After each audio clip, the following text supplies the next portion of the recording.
अस्सलाम वालेकुम।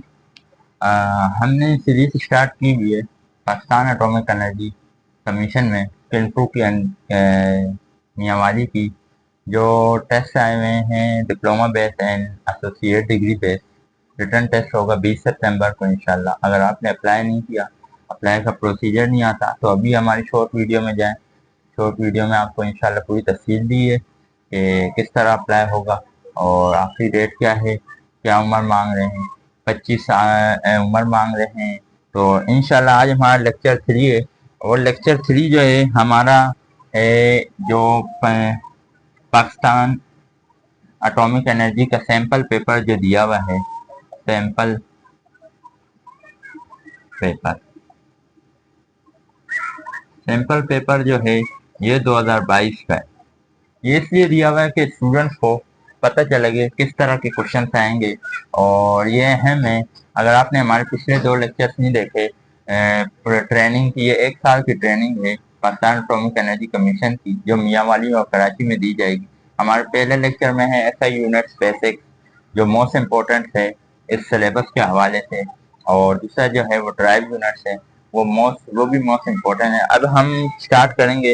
इसका जो सैंपल पेपर दिया हुआ है 2022 का जो है इसका क्वेश्चन नंबर 1 जो है वो है a manometer is use to a manometer is use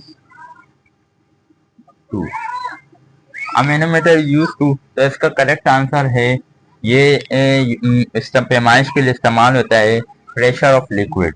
major pressure of liquid. ये आप अगर किन्फू की वेबसाइट पर जाएं तो आपको सैंपल पेपर 2022 का नजर आएगा। इसलिए दिया हुआ है कि स्टूडेंट्स को समझें और इस तरह के इंशाल्लाह क्वेश्चन है। क्वेश्चन नंबर 2 की जानिब चलते हैं। वो है न्यूमेरिकल टाइप है फिजिक्स का। If the mass if the mass of a ball of a ball, मतलब एक मास दिया है बॉल का, क्या कितना दिया हुआ है 2 किलोग्राम दिया हुआ है, और पूछ रहे हैं कि इसका मास क्या होगा ऑन अर्थ पर। What is the mass of earth, जमीन पर इसका मास कितना होगा। और वो पूछ रहे हैं वेट कितना होगा, वेट ऑफ द मून, मतलब चांद पर इसका वेट क्या होगा और मास क्या होगा जमीन पर। तो इसका आसान तरीका है कि हम मालूम करेंगे कि मास जो दिया हुआ है हमें, सॉल्व सॉल्व करते हैं यहाँ पर। मैं आपको यहाँ इंशाल्लाह पूरा सोल्यूशन दूंगा। मास जो दिया हुआ है अर्थ का वो है मास ऑफ अर्थ। पहली चीज हमें जो फाइंड करनी है वो है मास ऑफ अर्थ। तो मास ऑफ अर्थ तो दिया हुआ है वो है 2 किलोग्राम। पहले तो ये हो गया। अब पूछ रहे हैं वेट ऑफ द मून। तो वेट होता है असल में ग्रेविटी होती है। तो वेट ऑफ द मून, यहाँ पर मैं आपको बताते चलूं कि अगर जमीन का वेट मालूम करना होता 2 किलोग्राम पर, तो हम इस तरह करते। जमीन पर जो ग्रेविटी की वैल्यू होती है वो होती है 9.8 मीटर पर सेकंड स्क्वायर। ठीक है ना। तो हमें यहाँ मून पे पूछिए, तो मून पे है ग्रेविटी की वैल्यू है 1.62। ठीक है।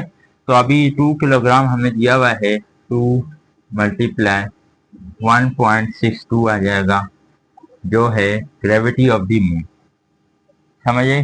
तो ये वेट है। तो इसका हम आगे चलते हैं। वेट जो आया हमारा आंसर वो आया है 3.24 न्यूटन। ठीक है ना। तो हम यहाँ आंसर जो हमारा आया, मास लिखेंगे, मास ऑफ अर्थ।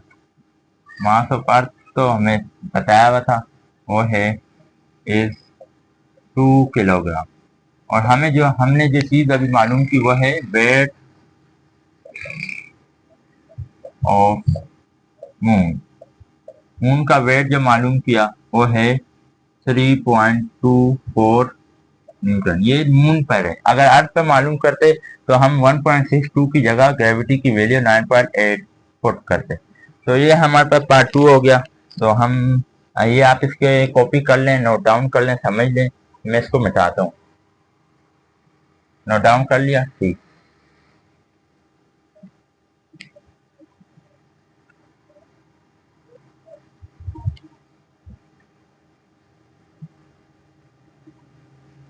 चले नेक्स्ट क्वेश्चन की तरफ जाने चलते हैं। नेक्स्ट क्वेश्चन जो है वो है कि part 3, what is the work done, what is the work done on a block of on a block of mass. Block का जो मास है वो है, ब्लॉक बोलते हैं ईंट या पत्थर को, तो वो है 50 kilogram.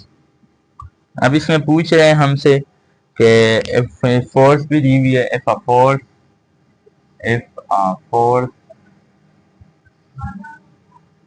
95 Newton moves it through a distance, moves it through a distance, जो डिस्टेंस दिया हुआ है हमें वो है 2 मीटर। ठीक है। In its direction, in its उसी की डायरेक्शन में है।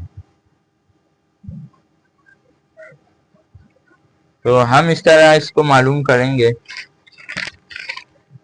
कि हमें दिया हुआ है, गिवन जो है हमारे पास वो है गिवन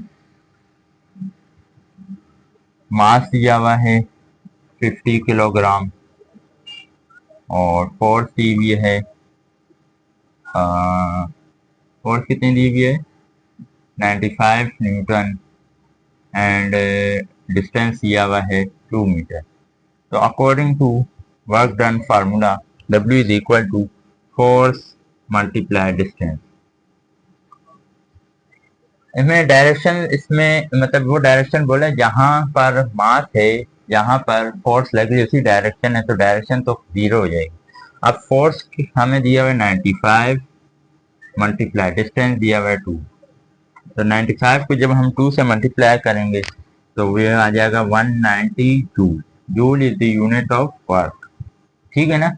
ये हो गया पार्ट 3। तो ये भी आप नोट डाउन कर लें। हम ये मिटाते हैं।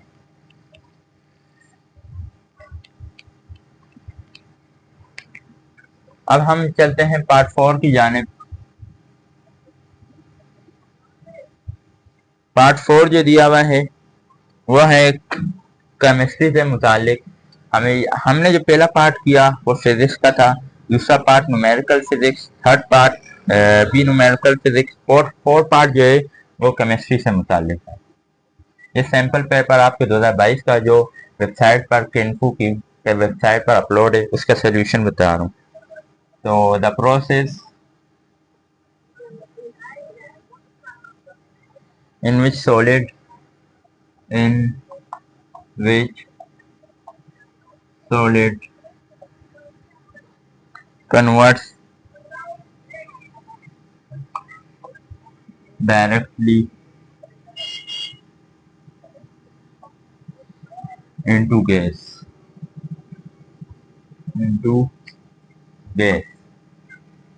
बोल रहे हैं कि is known as बोल रहे हैं वो कौन सा अमल है जिसमें सॉलिड जो है डायरेक्टली कन्वर्ट हो जाती है गैस में, तो वो है सब्लिमेशन। सब्लिमेशन ये केमिस्ट्री का मोस्ट इम्पोर्टेंट क्वेश्चन है। तो इस लिहाज से हम देखा जाए तो केमिस्ट्री भी अहम हो गई, फिजिक्स भी हो गई न्यूमेरिकली। अब नेक्स्ट क्वेश्चन की जानिब हम चलते हैं। जो नेक्स्ट क्वेश्चन है वो भी केमिस्ट्री से मुतालिक है।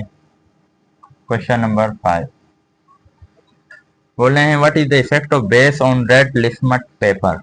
मतलब इफेक्ट बताना है ऑफ बेस, एसिड होता है एक बेस होता है, तो on red litmus paper.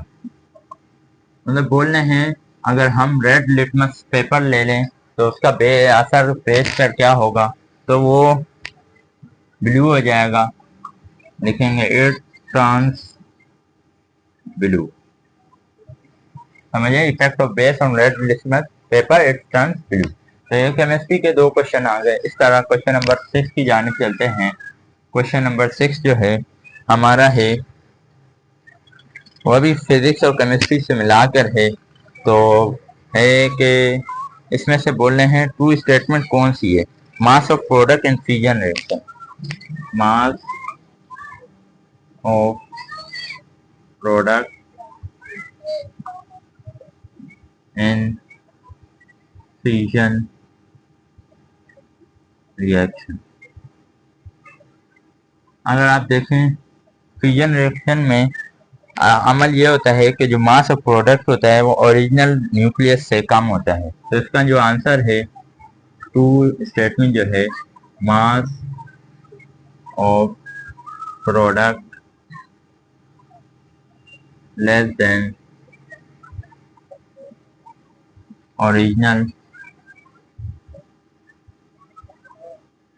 Nucleus. ये मैं आपको इसलिए पढ़ा हूँ कि हमारे भाई हैं जो डिप्लोमा हजरात जिन्होंने डिप्लोमा किया हुआ है मैकेनिकल में, उन्होंने ज़्यादा पढ़ा नहीं होता, तो इसलिए मैं सारा कुछ आपको इंशाल्लाह 1 महीने में सारा कुछ कवर कर दूंगा इंशाल्लाह 100% श्योरिटी के साथ। आपको रिटन टेस्ट की कोई मुश्किलात नहीं होगी इंशाल्लाह। ठीक है ना। अब क्वेश्चन नंबर 6 की जानिब चलते हैं, 7 की जानिब चलते हैं। जो क्वेश्चन नंबर 7 है ये पूछ रहे हैं मैथ से मुतालिक है ऑक्टल नंबर, ऑक्टल नंबर। इस एमसीक्यू से पता चलता है कि मैथ फिजिक्स केमिस्ट्री ये लाजमी चीजें हैं। 135 की पावर 8 का ऑक्टल नंबर बताना है जो बाइनरी में 2 बाइनरी में हो, बाइनरी नंबर। मतलब हमें बाइनरी नंबर्स में शो करने हैं कि ऑक्टल नंबर 135 का की पावर 8 कितना होता है। तो इसका जो करेक्ट आंसर है वो है 101101 की power is the binary number of octal number 135 की पावर 8, 101101 की पावर 2। ठीक है, अब हम क्वेश्चन नंबर 8 की तरफ चलते हैं। अगर आप इसकी स्क्रीनशॉट लेना चाहते हैं या समझना चाहते हैं तो नोट कर लें, लाजमी बहुत जरूरी है। आपको 2 सेकंड का टाइम देते हैं। 1 2।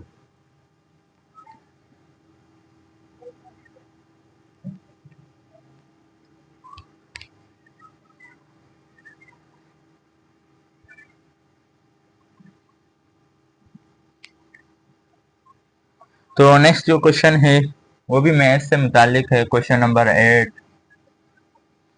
If A is subset of B, if A is subset of B, और तो पूछ रहे हैं कि ए माइनस बी क्या होगा। देन ए माइनस बी मालूम था। बोल रहे हैं ए सबसेट है बी का, तो ए माइनस बी क्या होगा। तो ए माइनस बी जो होगा वो एम्प्टी सेट होगा। एम्प्टी सेट, एम्प्टी सेट को जो हम शो करते हैं वो इस तरह भी करते हैं और इस तरह भी करते हैं। ये आप सिंबल याद रखिएगा कि इफ अगर सबसेट ए बी हो, अगर उसका हम सब्ट्रैक्शन करें तो उसको वो हमेशा एम्प्टी सेट होगा। तो ये भी मैथ से मुतालिक था। तो क्वेश्चन नंबर 9 की जानिब चलते हैं। ये भी मैथ्स का है। The equation x plus y minus 7, the equation x plus y minus 7 equal to 0। माजरत के साथ ये वीडियो थोड़ी लंबी होगी क्योंकि इससे ये आपका ही फायदा है, इसमें सैंपल पेपर है, इसको मैं सॉल्व करके आपको इंशाल्लाह सारा कुछ बताऊंगा कि फिजिक्स के कितने एमसीक्यूज है, किस तरह आते हैं, न्यूमेरिकल टाइप किस तरह आते हैं। तो इंशाल्लाह ये सारा कुछ समझाया जाएगा इंशाल्लाह। तो इसमें बोल रहे हैं कि इसको किस तरह रिप्रेजेंट करेंगे इस इक्वेशन को। ये स्ट्रेट लाइन है, सर्कल है, या क्या है। तो इस इक्वेशन को जो हम शो करेंगे वो ये है स्ट्रेट लाइन, स्ट्रेट लाइन। ठीक है। क्वेश्चन नंबर 10 की जाने चलते हैं। जो भी वो भी मैथ से मुतालिक है, तो इससे हमें अंदाजा होता है कि मैथ कितनी इंपॉर्टेंट है हमारे लिए। If alpha and beta are the roots of the polynomial, सुन लें, वो पोलिनोमियल 9x² माइनस 1 दिया हुआ है। ये बोल रहे हैं अल्फा एंड बीटा है और ये पोलिनोमियल है। The value of alpha square plus beta square हमें मालूम करनी है। The value of alpha square plus beta square will be. Sample paper आप वहां से डाउनलोड करें, मैं आपको इंशाल्लाह सारा कुछ बताऊंगा। तो इसका जो आंसर है वो है 2/9। अगर आप सॉल्व करेंगे इंशाल्लाह तो यही आएगा। ठीक है ना। क्वेश्चन नंबर 11 की जानिब चलते हैं। वो भी मैथ से मुतालिक है। मैथ बहुत इंपॉर्टेंट है, आपने ये लाजमी करना है। मैथ्स के साथ साथ ये आईक्यू लेवल भी है कि the 10 term of the series, the 10 term of the series. एक सीरीज दी हुई है, इसकी 10वीं वैल्यू हमें बतानी है। वो सीरीज है 5, 1, -3, -7। तो इसकी हमें 10वीं वैल्यू बतानी है। 4 पे तो इसकी 10 वैल्यू है, इसका जो आंसर है वो है -31। क्वेश्चन नंबर 12 की जानिब चलते हैं। उससे पहले आप ये सारे नोट कर लें, 2 सेकेंड है। 1 2।